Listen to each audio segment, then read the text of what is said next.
sebuah keluarga Yahudi terkemuka dari Bani Nadir, lahirlah seorang anak bernama Salam bin Abu al-Huqaiq. Ia tumbuh di lingkungan yang kaya akan tradisi dan kebanggaan kaumnya.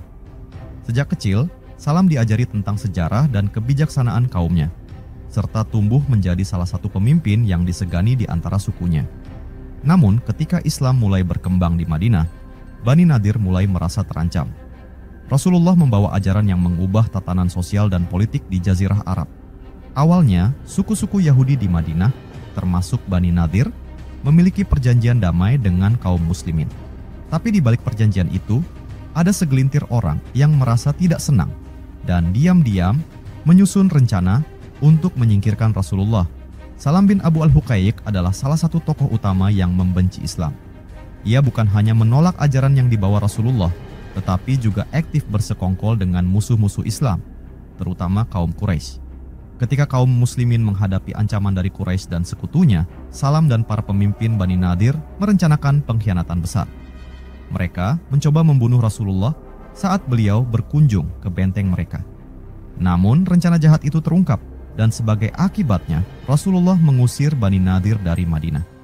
Salam bin Abu al-Huqaiq dan keluarganya pun pergi ke Khaybar, tempat di mana mereka kembali membangun kekuatan. Namun, bukannya belajar dari kesalahan, Salam justru semakin aktif dalam menghasut permusuhan terhadap Islam. Di Khaybar, Salam menjadi salah satu tokoh yang berperan penting dalam membujuk suku Quraisy dan sekutu-sekutunya untuk bersatu melawan Rasulullah dalam Perang Khandaq. Ia menggerakkan pasukan, menyediakan dana, dan berusaha menghancurkan Islam sekali lagi. Namun, meskipun pasukan sekutu berkumpul dalam jumlah besar, rencana mereka gagal total. Kaum muslimin berhasil mempertahankan Madinah dengan strategi parit yang brilian, dan pasukan musuh akhirnya bubar tanpa hasil. Setelah Perang Khandaq, Rasulullah menyadari bahwa Salam bin Abu al-Huqaiq adalah ancaman besar bagi Islam. Ia terus menyebarkan kebencian, bersekongkol dengan musuh, dan merencanakan serangan lain terhadap kaum muslimin. Maka, Rasulullah mengizinkan sekelompok sahabat dari kaum Ansyar untuk membunuhnya. Abdullah bin Atik dan beberapa sahabat lainnya menyusun rencana untuk menyelinap ke dalam benteng Khaybar. Pada suatu malam, mereka berhasil masuk ke dalam benteng dan menemukan Salam bin Abu al-Huqaiq di rumahnya. Tanpa diduga, mereka menyerangnya dengan cepat. Salam berusaha melawan, tetapi ia kalah. Luka-luka yang dideritanya parah dan nyawanya pun berakhir di tempat yang dulu ia anggap sebagai perlindungan. Kematian Salam bin Abu al-Huqaiq menjadi peringatan bagi mereka yang berkhianat dan terus memusuhi Islam. Sejak saat itu, pengaruh musuh-musuh Islam di Khaybar mulai melemah, hingga akhirnya benteng mereka jatuh ke tangan kaum muslimin. Kisah Salam bin Abu al-Huqaiq adalah kisah seorang pemimpin yang memilih jalan pengkhianatan dan kebencian terhadap Islam. Ia memiliki kesempatan untuk hidup damai bersama kaum muslimin, tetapi ambisinya untuk menghancurkan Islam justru membawanya pada akhir yang tragis. Sejarah mencatat bahwa siapapun yang menentang kebenaran dengan tipu daya dan pengkhianatan, cepat atau lambat akan menuai akibat dari perbuatannya sendiri. Salam bin Abu al-Huqaiq, juga dikenal sebagai Salam bin al-Harits, adalah seorang tokoh Yahudi dari Bani Nadir yang terkenal sebagai salah satu pengkhianat terhadap Rasulullah dan kaum muslimin pada masa awal Islam. Dia adalah salah satu pemimpin Yahudi yang aktif menentang Islam dan bersekongkol dengan musuh-musuh kaum muslimin. Tokoh dan peristiwa yang berkaitan dengan Salam bin al-Harits. Pertama, pengkhianatan Bani Nadir. Di balik tembok tinggi benteng Bani Nadir, angin sore bertiup lembut, menggoyangkan dedaunan kurma yang tumbuh di sekitarnya. Di dalam sebuah ruangan yang remang, para pemuka Bani Nadir berkumpul, duduk melingkar di atas permadani tebal. Suasana di ruangan itu penuh ketegangan, sebab mereka tengah membicarakan sesuatu yang besar, rencana untuk menyingkirkan Muhammad. Di antara mereka, duduklah Salam bin Abu al-Huqaiq, seorang lelaki dengan janggut lebat dan mata yang tajam. Ia adalah salah satu pemuka Bani Nadir yang paling vokal dalam menentang Islam. Tangannya mengepal, penuh amarah. "Kita tak bisa lagi hanya diam dan menunggu," katanya dengan suara penuh tekad. "Muhammad semakin kuat. Jika kita tidak bertindak sekarang, Madinah akan sepenuhnya jatuh ke tangannya." Huyai bin Akhtab, pemimpin Bani Nadir yang paling berpengaruh, mengangguk pelan. "Tapi bagaimana caranya? Kaum muslimin semakin waspada sejak kita melanggar perjanjian sebelumnya," katanya sambil melirik ke arah para pemimpin lainnya. Salam tersenyum licik.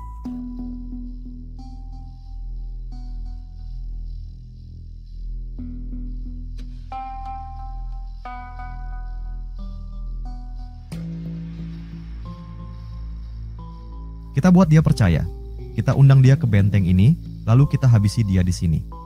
Ini satu-satunya cara untuk menyingkirkan Muhammad sebelum dia benar-benar menguasai seluruh jazirah. Seisi ruangan hening sejenak. Rencana itu terdengar berani, tapi juga berisiko. Membunuh Muhammad berarti memicu perang besar dengan kaum muslimin. Namun, bagi Salam bin Abu al-Huqaiq, itu adalah satu-satunya pilihan. Akhirnya, setelah beberapa perdebatan, mereka sepakat. Sebuah rencana mulai disusun dengan hati-hati. Mereka mengutus seseorang untuk mengundang Rasulullah ke benteng, berpura-pura ingin berdamai dan membicarakan urusan penting. Di saat itulah mereka berencana untuk menjatuhkan batu besar dari atas benteng dan membunuhnya seketika. Hari yang dinanti pun tiba. Rasulullah datang ke benteng Bani Nadir bersama beberapa sahabatnya. Ia disambut dengan penuh keramahan, seolah-olah tidak ada niat buruk yang tersembunyi di balik senyuman mereka. Namun, di balik tembok tinggi, beberapa orang telah bersiap. Salah satu dari mereka naik ke atap dengan sebuah batu besar. Mereka hanya menunggu isyarat untuk menjatuhkannya tepat di atas Rasulullah. Tiba-tiba, Rasulullah berdiri dan pergi meninggalkan tempat itu tanpa berkata apa-apa. Para sahabat yang bersamanya heran, tapi mereka tetap mengikuti beliau. Tak lama setelah mereka pergi, rencana jahat itu pun terungkap. Malaikat Jibril telah memberitahu Rasulullah tentang pengkhianatan yang sedang direncanakan. Saat berita itu menyebar, Bani Nadir mulai panik. Mereka tahu bahwa kali ini mereka tak bisa lagi mengelak. Salam bin Abu al-Huqaiq bergegas menemui Huyai bin Akhtab. Apa yang akan kita lakukan sekarang? Muhammad pasti akan datang dengan pasukannya. Ujarnya, suaranya sedikit gemetar meskipun ia berusaha menutupi kecemasannya. Huyai menghela napas berat. Kita bertahan di dalam benteng. Kita punya persediaan makanan dan air. Muhammad tak akan bisa menembus pertahanan kita. Salam mengangguk. Jika itu yang harus kita lakukan, maka kita akan melawan sampai akhir. Tak butuh waktu lama sebelum Rasulullah membawa pasukan muslim mengepung benteng Bani Nadir. Para pemanah muslim mulai mengepung, sementara pasukan lainnya menebang kebun kurma milik Bani Nadir untuk melemahkan sumber makanan mereka. Hari demi hari berlalu, dan Bani Nadir semakin terdesak. Salam bin Abu al-Huqaiq berjalan mondar-mandir di dalam benteng. Amarahnya memuncak. Mengapa kita hanya bertahan? Kita harus menyerang, teriaknya kepada para pemimpin lainnya. Namun, mereka tahu bahwa perlawanan tidak akan berhasil. Kaum muslimin lebih kuat dan lebih siap. Akhirnya, Bani Nadir terpaksa menyerah. Mereka meminta Rasulullah untuk mengizinkan mereka pergi, meninggalkan Madinah dengan membawa harta benda yang bisa mereka angkut.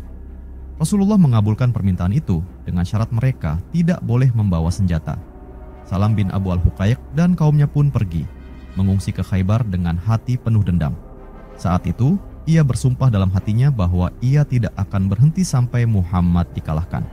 Namun, ia tidak tahu bahwa di Khaybar pun takdirnya telah menanti.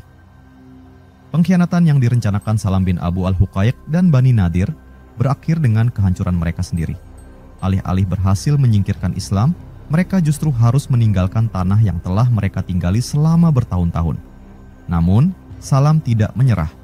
Ia terus merencanakan balas dendam yang kelak akan berujung pada akhir tragisnya di tangan para sahabat Rasulullah di benteng Khaybar. Sejarah mencatat siapapun yang berkhianat dan menentang kebenaran, pada akhirnya akan menemui kejatuhannya sendiri. Kedua, persekongkolan dengan Quraisy dalam perang Khandaq. Malam di Khaybar begitu sunyi. Hanya suara angin gurun yang berdesir melewati benteng-benteng kokoh. Di salah satu ruangan yang diterangi lampu minyak, beberapa pria berkumpul. Mata mereka bersinar penuh ambisi dan kebencian. Di antara mereka, duduk seorang pria dengan sorban gelap, janggutnya tebal, matanya tajam seperti elang yang mengincar mangsa. Salam bin Abu al-Huqaiq, salah satu pemimpin Yahudi yang diusir dari Madinah, menatap orang-orang di sekelilingnya dengan penuh semangat. Kita tidak bisa membiarkan Muhammad semakin berkuasa, katanya dengan suara tegas. Dia telah mengusir kita dari tanah kita sendiri, merampas kehormatan kita, dan sekarang dia berkuasa di Madinah. Jika kita tidak bertindak, kita akan kehilangan segalanya. Di sudut ruangan, Huyai bin Akhtab, pemimpin Bani Nadir yang juga dendam terhadap Rasulullah, mengangguk pelan. "Aku sepakat denganmu, Salam," katanya. "Tapi bagaimana kita bisa melawan Muhammad? Pasukannya kuat, para sahabatnya setia, dan Madinah kini dilindungi dengan baik. Salam tersenyum licik. Ia menyandarkan punggungnya ke dinding dan berkata, "Kita tidak akan bertarung sendirian. Kita punya sekutu, Quraisy di Makkah, Ghatafan, dan suku-suku Arab lainnya yang juga ingin menghancurkan Muhammad."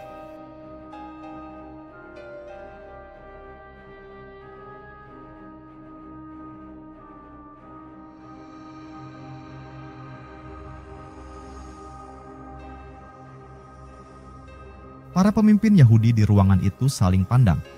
"Lalu, apa rencanamu?" tanya salah seorang dari mereka. Salam mencondongkan tubuhnya ke depan. Suaranya merendah tapi penuh keyakinan. "Aku sendiri yang akan pergi ke Makkah. Aku akan menemui Abu Sufyan dan pemimpin Quraisy lainnya. Kita harus membuat mereka percaya bahwa inilah saat yang tepat untuk menyerang Madinah. Dengan pasukan yang besar dan persatuan yang kuat, Muhammad tidak akan punya peluang untuk menang." Beberapa hari kemudian, Salam bin Abu al-Huqaiq menempuh perjalanan menuju Makkah. Debu gurun menempel di jubahnya, namun semangatnya membara. Ia tahu, jika rencananya berhasil, Islam akan musnah. Di Makkah, Salam disambut oleh Abu Sufyan dan para pemuka Quraisy lainnya. Mereka duduk melingkar di dalam majelis yang penuh wibawa, membicarakan urusan besar yang akan menentukan masa depan Jazirah Arab. "Apa maksud kedatanganmu, Salam?" tanya Abu Sufyan dengan suara berat. Salam tersenyum dan berkata, "Aku datang membawa tawaran. Kita memiliki musuh yang sama dan kita memiliki kepentingan yang sama. Muhammad telah menjadi ancaman bagi kalian seperti halnya bagi kami. Jika kalian ingin mengalahkannya, inilah waktunya." Abu Sufyan menyipitkan matanya, berpikir sejenak. "Bagaimana kau yakin bahwa ini waktu yang tepat?" Salam mencondongkan tubuhnya ke depan. "Madinah tidak sekuat yang kalian kira. Jika kalian menyerang bersama dengan Ghatafan dan suku-suku lainnya, mereka tidak akan mampu bertahan. Kami dari Khaybar juga akan membantu dengan persediaan dan dukungan. Bersama, kita bisa menghancurkan Muhammad selamanya." Para pemuka Quraisy saling berpandangan, lalu Abu Sufyan tersenyum penuh arti. "Kau berbicara dengan cerdas, Salam.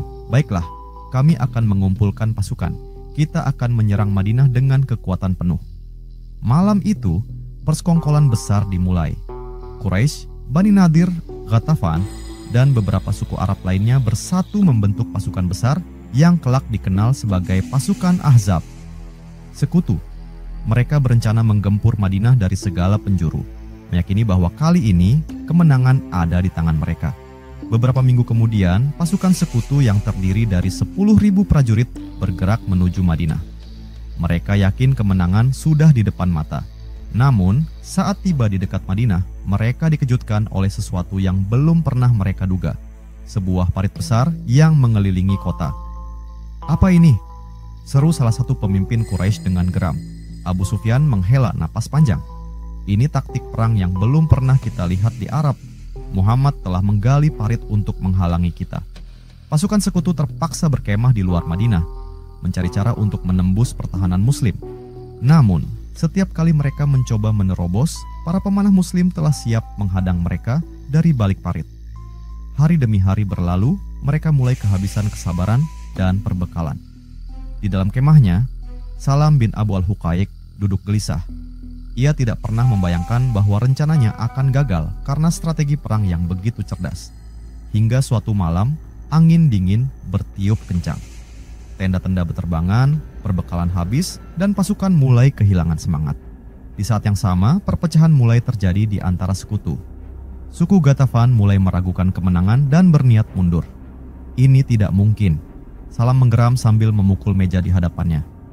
"Kita punya pasukan terbesar yang pernah ada, tapi kita masih tidak bisa menembus Madinah." Abu Sufyan menatapnya dengan dingin. "Muhammad lebih cerdas dari yang kita kira.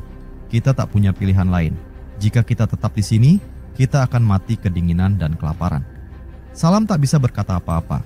Ia hanya bisa menyaksikan dengan mata penuh kemarahan saat satu persatu pasukan sekutu mulai mundur, meninggalkan Madinah dalam keadaan kalah tanpa pertempuran besar. Persekongkolan besar yang dirancang oleh Salam bin Abu al-Huqaiq dan sekutunya berakhir dengan kegagalan total. Alih-alih menghancurkan Islam, mereka justru harus mundur dalam kehinaan. Salam kembali ke Khaybar dengan hati penuh kebencian. Namun, kekalahannya kali ini hanya awal dari kejatuhan yang lebih besar. Ia tidak tahu bahwa tak lama lagi, pasukan Muslim akan datang ke Khaybar untuk menuntaskan perhitungan terakhir. Bagi pengkhianat dan perencana makar, sejarah hanya menyisakan satu akhir, kejatuhan yang tak terelakkan.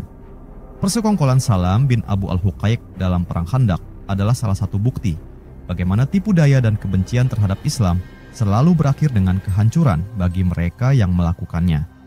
Ketiga, dibunuh oleh pasukan Muslim. Malam di Khaybar begitu sunyi. Bulan bersinar redup, menerangi benteng-benteng kokoh yang berdiri di tengah gurun yang dingin. Di dalam salah satu benteng itu, Salam bin Abu al-Huqaiq duduk di atas permadani mewahnya, dikelilingi oleh istri dan beberapa pengawal setianya. Ia tersenyum puas.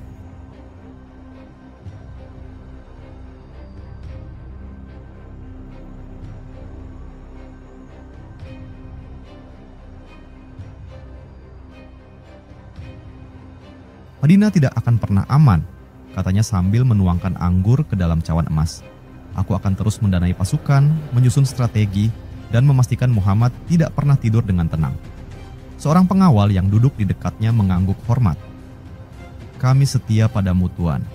Khaybar semakin kuat, dan jika kita bisa menyatukan suku-suku Arab lagi, kita bisa menyerang Madinah dengan kekuatan penuh. Salam mengusap janggutnya. Matanya bersinar penuh ambisi. Ya, aku hanya perlu waktu. Waktu untuk mengumpulkan lebih banyak sekutu, lebih banyak senjata. Muhammad mungkin telah memenangkan Khandaq, tapi ia belum menang melawan kami. Namun, di luar benteng yang megah itu, ada bahaya yang mengintai. Di kejauhan, 5 orang pria bergerak diam-diam di bawah bayangan tembok Khaybar. Mereka adalah para prajurit Muslim yang dikirim atas perintah Rasulullah untuk membunuh Salam bin Abu al-Huqaiq. Mereka dipimpin oleh Abdullah bin Atik, seorang pejuang dari kaum Ansyar yang dikenal gesit dan cerdik. Ia menoleh ke belakang, memastikan rekan-rekannya tetap waspada. Kita harus bergerak cepat dan senyap, bisiknya. Jika kita ketahuan, seluruh Khaybar akan mengejar kita.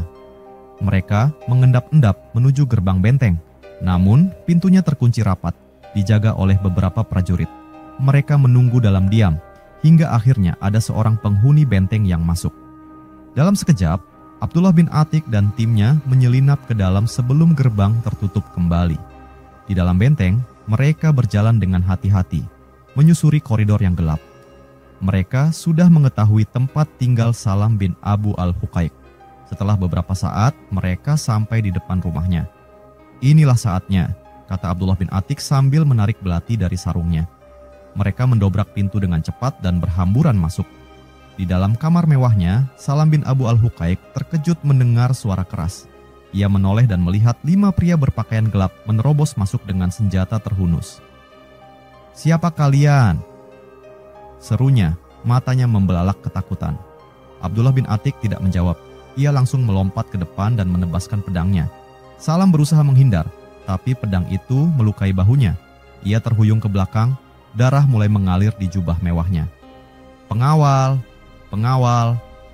teriaknya panik. Tapi para pengawal sudah terlalu jauh untuk mendengar. Salah satu prajurit Muslim, Abdullah bin Unais, melangkah maju dan menebaskan pedangnya ke kaki Salam. Ia terjatuh ke lantai dengan keras. "Kalian tidak akan menang," bisiknya dengan napas terengah-engah.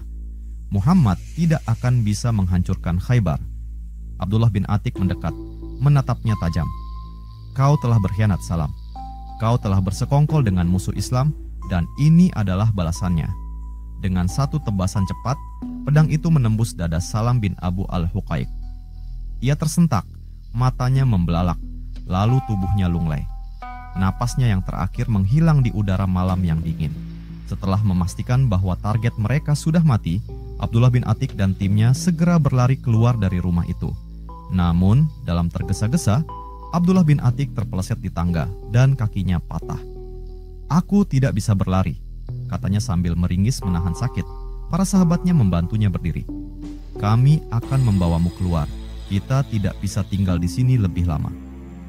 Dengan susah payah, mereka berhasil keluar dari benteng sebelum alarm berbunyi dan pasukan Khaybar menyadari ada sesuatu yang terjadi. Saat fajar menyingsing, mereka sudah berada jauh dari Khaybar. Abdullah bin Atik, meski terluka, tersenyum puas. "Tugas kita selesai," katanya. Salam bin Abu al-Huqaiq telah mendapatkan balasannya. Kematian Salam bin Abu al-Huqaiq menjadi akhir dari seorang pengkhianat yang berulang kali merencanakan kehancuran Islam. Ia memiliki kekayaan, pengaruh, dan sekutu. Tetapi semua itu tidak mampu melindunginya dari keadilan yang ditegakkan oleh kaum muslimin. Khaybar tetap berdiri, namun bayangan ketakutan mulai merayap di benak para pemimpinnya. Mereka tahu, cepat atau lambat, pasukan Islam akan datang untuk menyelesaikan apa yang telah dimulai. Sejarah mencatat, siapapun yang menentang kebenaran dengan tipu daya dan pengkhianatan, pada akhirnya akan menuai akibat dari perbuatannya sendiri.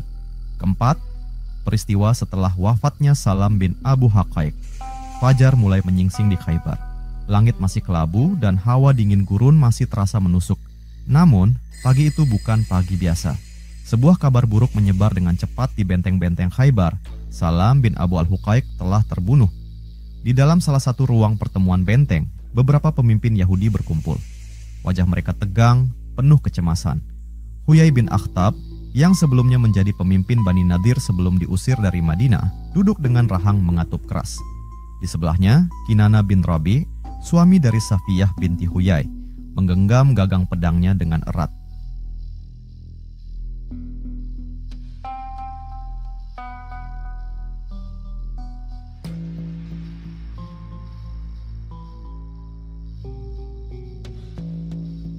"Bagaimana ini bisa terjadi?" tanya Kinana dengan suara penuh amarah.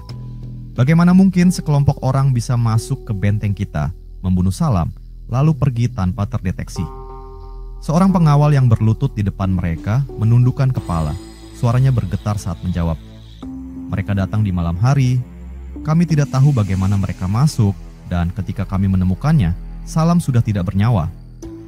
Huyai menatap kosong ke lantai. "Muhammad," gumamnya lirih. "Ini pasti ulah Muhammad dan pengikutnya." Kinana berdiri dengan gerakan kasar.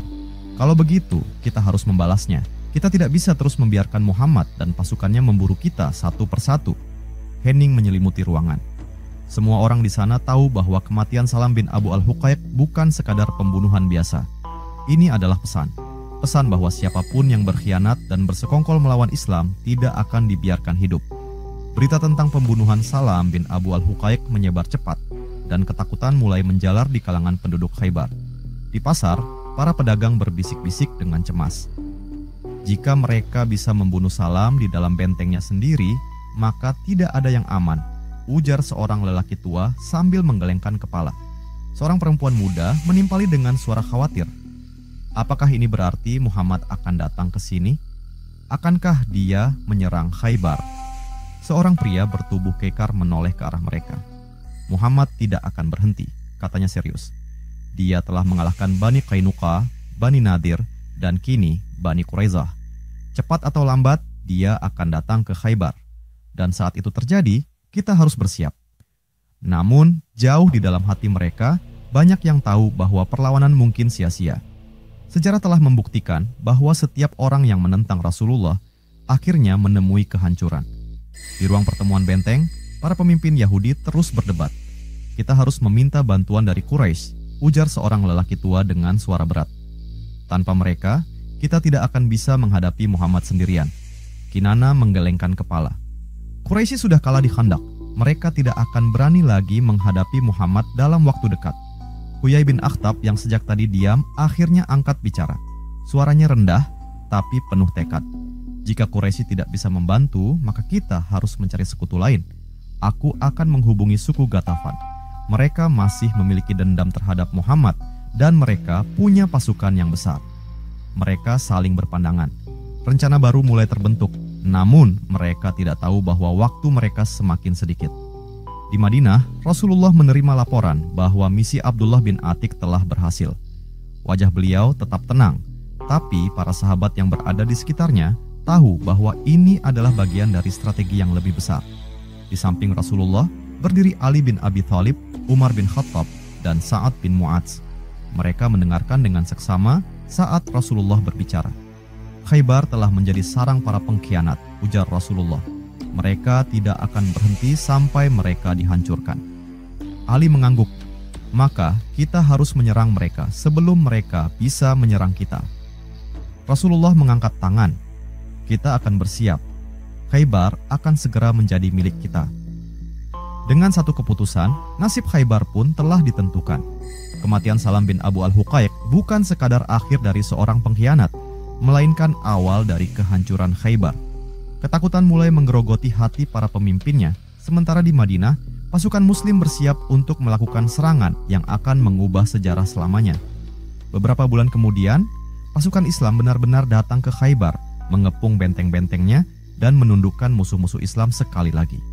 Sejarah pun mencatat, tak ada benteng yang cukup kuat untuk melindungi pengkhianat dari keadilan yang ditegakkan oleh Rasulullah.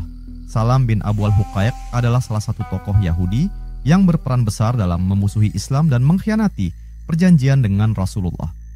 Ia aktif bersekongkol dengan musuh Islam hingga akhirnya dibunuh oleh kaum muslimin sebagai hukuman atas pengkhianatannya. Sejarah adalah cermin bagi umat manusia. Dari kisah-kisah masa lalu, kita bisa mengambil pelajaran berharga agar tidak mengulangi kesalahan yang sama dan selalu berada di jalan yang benar. Salah satu kisah yang patut direnungkan adalah kisah pengkhianatan dan kehancuran Salam bin Abu al-Huqaiq, seorang tokoh Yahudi dari Bani Nadir yang berulang kali bersekongkol melawan Islam hingga akhirnya menemui ajalnya di tangan pasukan Muslim. Salam bin Abu al-Huqaiq adalah contoh nyata bagaimana permusuhan terhadap kebenaran dan pengkhianatan terhadap perjanjian hanya akan berujung pada kehancuran. Ia memiliki kekayaan, pengaruh, dan sekutu yang kuat. Tetapi semua itu tidak mampu menyelamatkannya dari hukuman yang adil. Dari kisah ini, kaum muslim dapat mengambil beberapa pelajaran penting.